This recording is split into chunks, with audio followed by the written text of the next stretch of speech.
मेरी मौसी बहुत खूबसूरत और जवान थीं। वह अक्सर घर पर अकेली रहती थीं और मुझे अपने पास बुला लिया करती थीं। मैं भी खुश होकर मौसी के पास चला जाता और उनके साथ कुछ अच्छा वक्त बिताता। एक दिन मौसी ने मुझे अपने घर बुलाया। मैं भी बिना किसी देरी के मौसी के घर चला गया। जब मैं उनके घर पहुंचा तो मौसी वॉशरूम से नहाकर बाहर आ रही थीं। जैसे ही मैंने उन्हें देखा, मैं हैरान रह गया।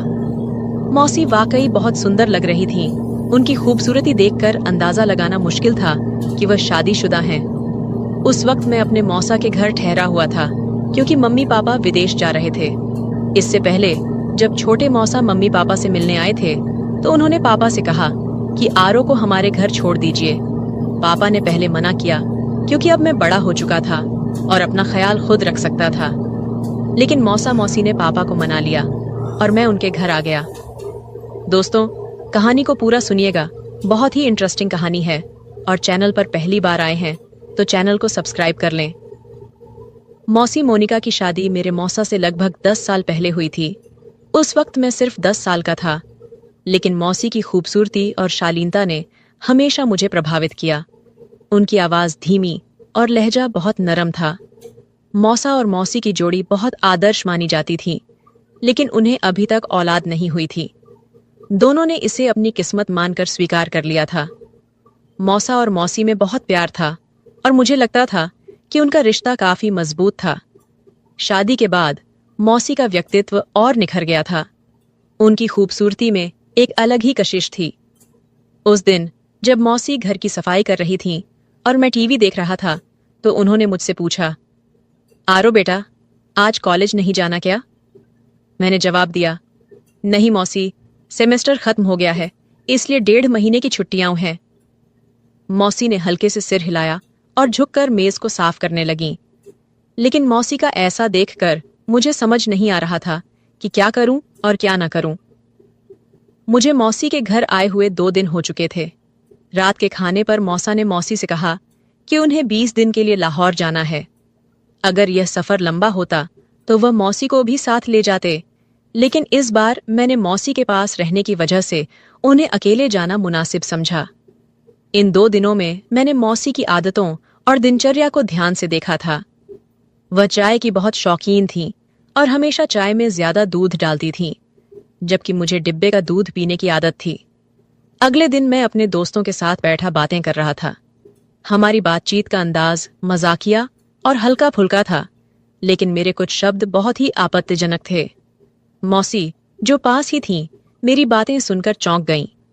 उन्होंने मुझे आवाज देकर अपनी मौजूदगी का एहसास दिलाने की कोशिश की, लेकिन तेज म्यूजिक की वजह से मैं कुछ सुन नहीं पाया।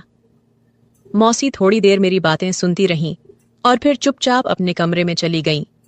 शाम को जब मैं दोस्तों के साथ बाहर जाने के लिए निकला तो मौसी को बताने उनके कमरे की तरफ गया। उस वक्त मेरे मन में कुछ खास नहीं था। वापस आकर मैं अपने कमरे में बेड पर लेट गया। थोड़ी देर बाद मैंने कहा, मुझे चाय चाहिए मौसी। मौसी ने मुस्कुराकर जवाब दिया, क्यों नहीं मेरे बच्चे, बस 2 मिनट में फ्रेश होकर आती हूँ और बना देती हूँ। ये कहकर वह बाथरूम की तरफ चली गई। मैं गैलरी में आकर बैठ गया और सामने लॉन के फूलों को देखने लगा। एक फूल मुझे बेहद पसंद आया। मैंने पास जाकर उसे ध्यान से देखा और फिर तोड़ लिया। मौसी की आवाज गैलरी में गूंजी, आरो, कहाँ हो? मैंने जवाब दिया, मैं बाहर हूं।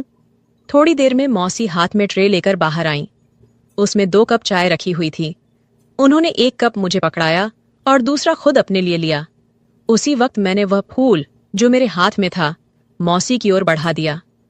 मौसी ने मुस्कुराते हुए फूल मेरे हाथ से लिया और कहा, शुक्रिया मेरे बच्चे। उस वक्त उनकी मुस्कान ने मुझे एहसास दिलाया कि मेरी सोच और मेरी हरकतें बचकानी थीं। उनकी यह सरलता और प्यारा अंदाज मेरे मन पर गहरी छाप छोड़ गया। मैंने मौसी की तरफ देखा और कहा, मौसी, आपको बोरियत नहीं होती? आप सारा दिन घर में ही रहती हैं। मैं तो बोर हो गया हूं। चलिए कहीं बाहर घूमने चलते हैं। मौसी ने मुस्कुराते हुए कहा, नहीं आरो, मैं तो हमेशा तुम्हारे मौसा के साथ ही बाहर जाती हूँ। उनके बिना कहीं जाना मुझे अच्छा नहीं लगता। मैं खामोश होकर चाय पीने लगा। रात के खाने के बाद मैंने एक मूवी लगाई और देखने लगा। मौसी भी पास आकर बैठ गईं और मूवी देखने लगीं। जब उन्होंने देखा कि यह वही मूवी है जिसके डायलॉग दोपहर में मैंने गेम खेलते वक्त दोहराए थे, तो उन्होंने हैरानी से कहा, अच्छा, तो ये सब बातें तुमने यहीं से सीखी हैं? बेटा, ये तो बहुत गंदी बात है। तुम बहुत गंदी जबान इस्तेमाल कर रहे हो। मुझे शर्मिंदगी महसूस हुई। मौसी ने फिर कहा, मैं तुम्हारे पापा से कहूंगी कि तुम पर नजर रखें। लगता है तुम हाथ से निकलते जा रहे हो। मैंने नजर उठाई और शर्मिंदा होकर कहा, मौसी, गलती हो गई, मुझे माफ कर दीजिए। पर क्या करूं, सारे लड़के ऐसी मूवी देखते हैं। कभी कभी जवाब देना पड़ता है तो इस तरह की बातें मुंह से निकल जाती हैं। मेरी बात सुनकर मौसी हंस पड़ी और बोली, डरो मत, मैं किसी से कुछ नहीं कहूंगी। मुझे पता है कि लड़के ऐसे मजाक करते हैं। अच्छा, चलो अब कोई और मूवी लगाओ, ये तो बकवास है। ये सुनकर मेरी जान में जान आई। मैंने मौसी से पूछा, तो मौसी, कौन सी मूवी लगाऊं? मौसी ने कहा, कोई इंडियन मूवी लगाओ।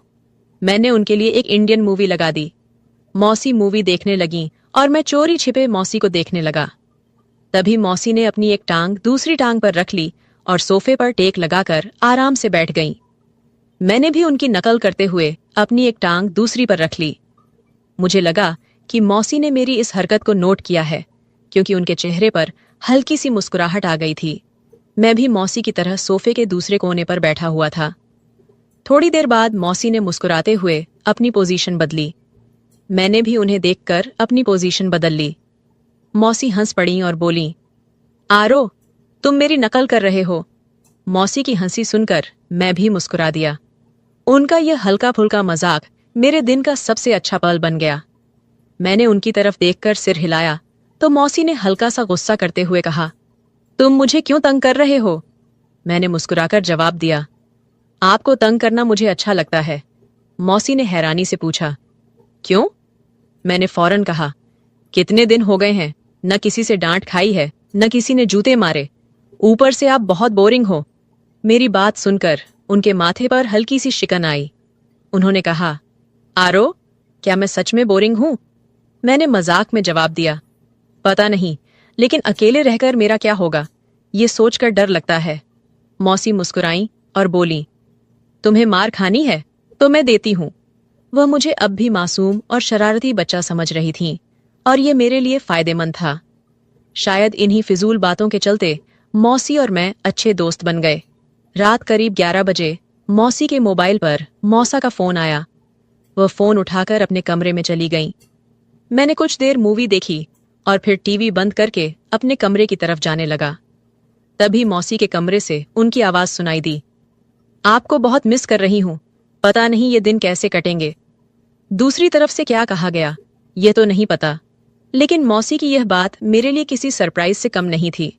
अगले दिन सुबह मैं जल्दी उठ गया। फ्रेश होकर मैं किचन में गया, लेकिन वहां कोई नहीं था। मैंने सोचा कि मौसी अभी सो रही होंगी। उनके कमरे की तरफ देखा तो दरवाजा बंद था।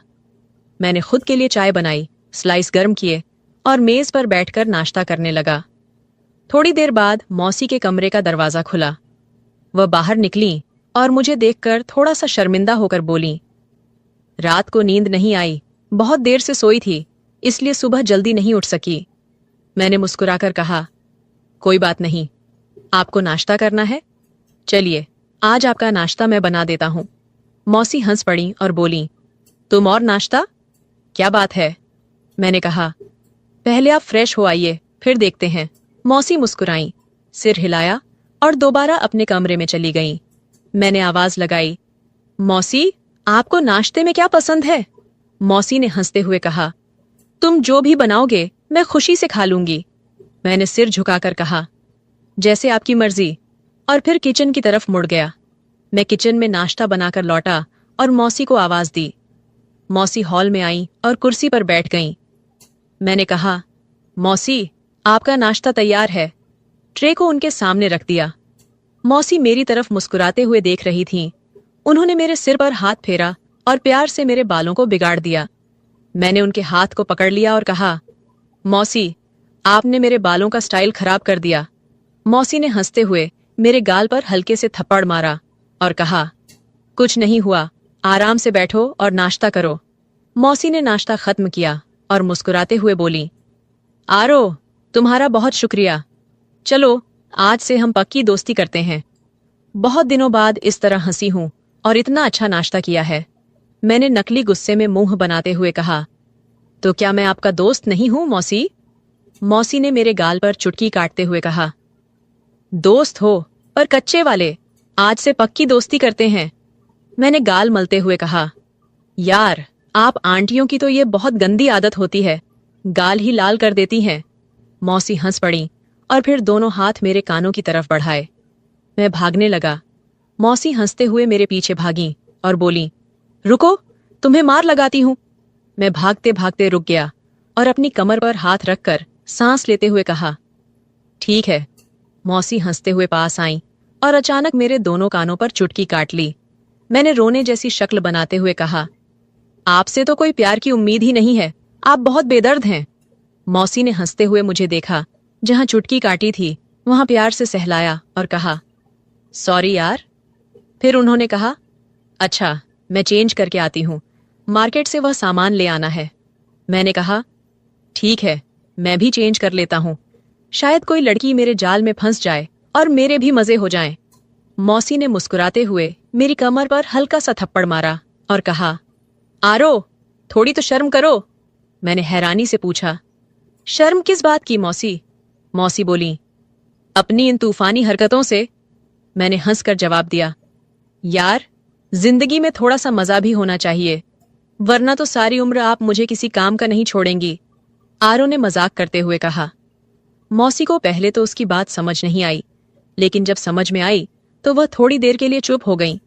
फिर अपने पांव से चप्पल उतारते हुए बोली, थोड़ी सी तो शर्म करो, आरो। आरो हंसते हुए अपने कमरे की ओर बढ़ा गया। थोड़ी देर बाद वह बाहर आया और सोफे पर बैठकर टीवी देखने लगा। कुछ समय बाद मौसी भी बाहर आ गईं। जब मौसी बाहर आईं तो आरो की नजरें उन्हें देखे बिना नहीं रह पाईं। मौसी सफेद रंग की कमीज और जीन्स में काफी आकर्षक लग रही थीं। आरो ने मजाक करते हुए कहा, मैं, क्या इरादा है? मौसी ने पहले अपने कपड़े देखे, फिर आरो को हैरान होकर पूछा, क्या हुआ? आरो ने दिल पर हाथ रखते हुए कहा, आपके दीवाने इस शहर में 1000 होंगे, लेकिन इतनी सुबह दुकान कौन खोलेगा? मौसी को अपनी गलती का एहसास हुआ और बोली, ठीक कह रहे हो। आरो ने कहा, जब आप बाहर निकलती होंगी तो लोग आपको ही देखेंगे। मौसी मुस्कुराते हुए बोली, आरो, थोड़ी शर्म करो, मैं तुम्हारी मौसी हूं। आरो ने सर झुकाकर कहा, ठीक है मौसी। तो मौसी हंस पड़ी। फिर वह पास बैठते हुए बोली, तुम फ्लर्ट करना नहीं छोड़ोगे ना? आरो ने मुस्कुराते हुए कहा, मैं फ्लर्ट नहीं कर रहा हूं मौसी। मौसी ने हंसते हुए कहा, माफ करना यार। और थोड़ी देर बाद मौसी ने पूछा, सच में तुम्हारी कोई गर्लफ्रेंड नहीं है? आरो ने जवाब दिया, कोई आप जैसी मिली नहीं, वरना उसे गर्लफ्रेंड क्या, अपनी लाइफ पार्टनर बना लेता, चाहे पापा को समझाना पड़ता। मौसी मुस्कुराते हुए बोली, मैं अच्छी लगती हूं तुम्हें? आरो ने फिर अपने सिर को थोड़ा झुकाकर हल्के से कहा, बहुत ज्यादा मौसी। मौसी ने कहा, तू बाज नहीं आएगा। फिर अचानक कहा, आरो, दूध ले आओ, खत्म हो गया है। आरो ने सिर हिलाया और बाजार की ओर चला गया। वापस आकर उसने दूध के बर्तन को फ्रीजर में रखा और मौसी को बताने के लिए उनके कमरे में गया। लेकिन जो दृश्य उसने देखा वह पागल कर देने के लिए काफी था। मौसी शायद नहाकर बाहर आई थीं। ये वक्त आरो के लिए बेहद कठिन था और वह महसूस कर रहा था कि जैसे उसकी ताकत खत्म हो गई हो। वह पलटने ही वाला था जब मौसी ने आवाज दी, दूध ले आए हो? आरो की आवाज जैसे रुक सी गई थी। उसने सिर हिलाया और मौसी धीरे धीरे कदम उठाते हुए उसकी ओर बढ़ी। उसने आरो के चेहरे के नीचे हाथ रखा और पूछा, क्या हुआ आरो? आरो ने सिर उठाया और मौसी की आंखों में देखते हुए कहा, कुछ नहीं मौसी। मौसी ने उसकी आंखों में गहरी नजर डाली और बोली, सच सच बताओ, क्या मेरा इस तरह तुम्हारे सामने आना सही है? आरो ने सिर हिलाया और फिर सिर झुकाकर कहा, अगर आपको लगता है कि मैं आपकी तरफ आकर्षित हो रहा हूं तो आप गलत हैं मौसी। आपका जिस्म आपका प्यार जताने का तरीका हो सकता है, लेकिन यही सब कुछ सही नहीं है। मौसी ने गहरी सांस ली और उसे देखा जैसे वह पूरी तरह से दीवाना हो। आरो ने फिर सिर उठाया और कहा, लेकिन मैं यह भी नहीं चाहता कि आप मुझे अपनाएं और फिर अचानक मुझे अपने दीदार से महरूम कर दें। मौसी के लिए यह एक बड़ा फैसला था। फिर वह बेड पर बैठ गई और कहा, आओ मेरे पास बैठो। आरो धीरे धीरे उनके पास आकर बैठ गया। मौसी ने उसका हाथ पकड़ा और दूसरे हाथ पर रखा। आरो, जो भी मिल जाए उसका शुक्र करना चाहिए, वह बोली। आरो को यह समझ में आ गया कि मौसी के मन में क्या चल रहा था और उसने खुद को कमरे से बाहर खींच लिया। तभी उसे महसूस हुआ कि मौसी अंदर रो रही हैं। उनकी सिसकियों की आवाज बाहर तक आ रही थी। वह दरवाजे के पास गया और पूछा, क्या आप ठीक हैं? अंदर से कोई जवाब नहीं आया, लेकिन सिसकियां फिर से सुनाई देने लगीं। आरो ने फिर पूछा, मौसी, क्या हुआ? आप क्यों रो रही हैं? अंदर से आवाज आई, आरो, मुझे थोड़ी देर अकेला रहना है, प्लीज तुम अपने कमरे में चले जाओ। आरो ने कहा, ठीक है, अगर आप ठीक हैं तो बताइए। मौसी ने कहा, मैं ठीक हूं। लेकिन आरो को अब भी यह समझ में नहीं आ रहा था कि आगे क्या करना चाहिए। मैं जल्दी से वापस आ गया। फिर कुछ देर बाद मौसी भी फ्रेश होकर बाहर आई और मुझसे माफी मांगने लगी। उस दिन के बाद से मैंने मौसी का बहुत ज्यादा ख्याल रखना शुरू कर दिया, क्योंकि वह बहुत ज्यादा तन्हाई का शिकार हो गई थी और मुझसे प्यार करने लगी थी। मैंने फोन करके मामा को वापस बुला लिया। मौसी जवान और खूबसूरत औरत थी, इसलिए वह अपनी तन्हाई को मिटाने के लिए बहुत ज्यादा तरस गई थी। लेकिन शुक्र है कि हम दोनों में इस तरह का कोई भी ताल्लुक कायम नहीं हुआ। कुछ दिन मैंने और मौसी के घर में गुजार दिए और फिर मेरे मम्मी पापा घर वापस आ गए और मैं अपने घर वापस चला गया।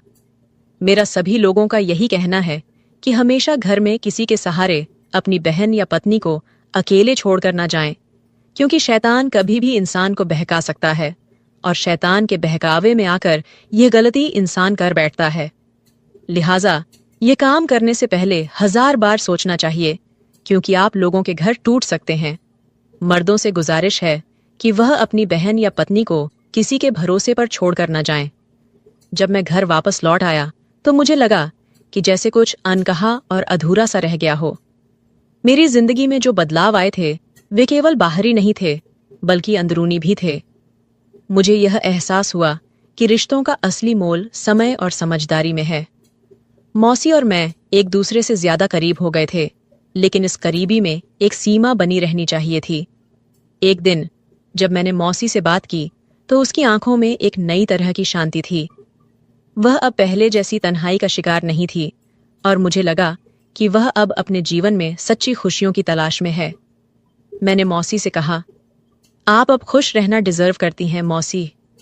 उसने मेरी ओर देखा। उसकी आंखों में एक हल्की सी मुस्कान थी, लेकिन उसके भीतर एक गहरी समझ थी जो उसने मुझे कभी दिखाई नहीं थी। उसने कहा, हर रिश्ते में एक सफर होता है आरो। मैंने अपनी गलती को समझा और अब खुद को प्यार और सम्मान देना सीख लिया है। तुमसे भी एक बात कहनी थी, हम सब अपने जीवन में कुछ खोते हैं, लेकिन उसे वापस पाने का रास्ता तब मिलता है जब हम अपनी अपनी सीमाओं का सम्मान करते हैं। ये शब्द मेरे दिल को छू गए और मुझे समझ में आया कि हर रिश्ते में केवल प्यार ही नहीं, बल्कि आत्म आदर और समझदारी भी जरूरी होती है। मौसी ने मुझे वह सिखाया जो मैं पहले कभी नहीं समझ पाया था। उस दिन के बाद मुझे एहसास हुआ कि प्यार केवल शारीरिक आकर्षण तक सीमित नहीं होता, बल्कि यह सच्ची मित्रता, परिवार और एक दूसरे के दर्द को समझने की प्रक्रिया भी होती है। मैं और मौसी अब बेहतर रिश्ते की ओर बढ़ रहे थे, जहां एक दूसरे की भावनाओं और जरूरतों का सम्मान था। मैंने अपनी माँ बाप से एक वादा किया कि मैं कभी भी रिश्तों की अहमियत को कम नहीं करूंगा और उन्हें समझाऊंगा कि किस तरह परिवार का साथ हर मुश्किल से बाहर निकलने का रास्ता होता है। ये कहानी शायद किसी एक व्यक्ति की न हो, बल्कि ये हर किसी के जीवन के किसी हिस्से से जुड़ी हो सकती है, जहां हम अपने रिश्तों को समझने और उनका सम्मान करने के बारे में सीखते हैं। अगर आपको यह कहानी पसंद आई हो तो वीडियो को लाइक करें और चैनल को सब्सक्राइब करें। एंड बेल आइकन पर क्लिक करें, ऑल घंटी को प्रेस करें